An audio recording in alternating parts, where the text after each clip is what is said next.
असम के हरे भरे चाय बागान, जहां की हवा में खुशबू है, लेकिन यहाँ के मजदूरों की जिंदगी में सिर्फ करवाहट है। ये कहानी है उन मजदूरों की जो पूरे भारत को सुबह सुबह गर्मा गर्म चाय का प्याला देते हैं, लेकिन अपनी ही जिंदगी में कभी भी आजादी की सुबह नहीं देख पाए। चाय का पौधा तो असम के जंगलों में था, लेकिन इसे व्यापार बनाया ब्रिटिश ईस्ट इंडिया कंपनी ने। साल 1820 के आसपास अंग्रेज असम में चाय की खेती करने लगे। 1830-40 के बीच झारखंड, बिहार, ओडिशा, छत्तीसगढ़ और बंगाल के आदिवासियों को झूठे सपने दिखाकर चाय बागानों में मजदूरी के लिए लाया गया, लेकिन यहाँ आकर उनकी जिंदगी बन गई गुलामी। 1947 में भारत आजाद हो गया, लेकिन चाय बागानों में असली आजादी कभी नहीं आई। आज भारत दुनिया का सबसे बड़ा चाय निर्यातक है, लेकिन जिन मजदूरों के पसीने से ये चाय बनती है, उनके घर में 2 वक्त की रोटी तक मुश्किल है। आज भी उनकी रोज की मजदूरी है 200-250 रुपए, जिसमें न ठीक से दवा मिलती है, न बच्चों की पढ़ाई, न रहने को पक्का घर। पीढ़ी दर पीढ़ी ये लोग बागान में ही काम कर रहे हैं। न जमीन का अधिकार, न मालिकाना हक, सिर्फ एक वर्कर नंबर बनकर रह गए हैं। अंग्रेजों ने चाय बागान को कंपनी की जमीन घोषित कर दिया। मजदूरों को सिर्फ रहने की जगह दी गई, लेकिन जमीन का कभी पट्टा नहीं दिया गया। आज भी वही सिस्टम चलता है। इसीलिए जब बागान बंद हो जाता है तो पूरा परिवार सड़क पर आ जाता है।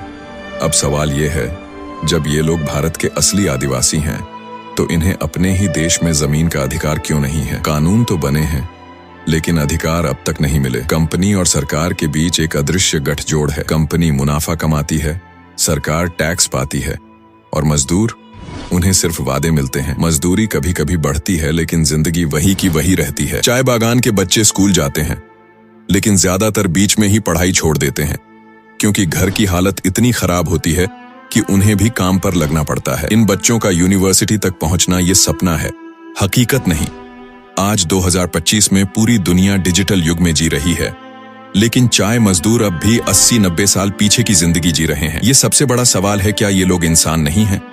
ये वही लोग हैं जिनकी मेहनत से भारत की चाय मशहूर है, लेकिन विडंबना ये है कि एक कप चाय की कीमत इनकी मजदूरी से ज्यादा है। आदिवासी भारत के असली मूल निवासी हैं, लेकिन इन्हें अपने ही देश में आज भी गुलामी झेलनी पड़ रही है। हर चुनाव में वादे किए जाते हैं, हम मजदूरों की जिंदगी बदल देंगे, लेकिन सरकार बदलती है, सिस्टम वही रहता है। तो सवाल ये है, क्या कभी कोई ऐसा सरकार आएगा जो सच में इनकी जिंदगी सुधारे, या ये लोग हमेशा ऐसे ही आधुनिक गुलामी में जीते रहेंगे? सच्चाई ये है, परिवर्तन तब आएगा जब मजदूर खुद एकजुट होंगे, जब उनकी आवाज हर गली, हर शहर तक पहुंचेगी, जब आम लोग भी उनके साथ खड़े होंगे, क्योंकि ये लड़ाई सिर्फ एक नेता से नहीं जीती जाएगी।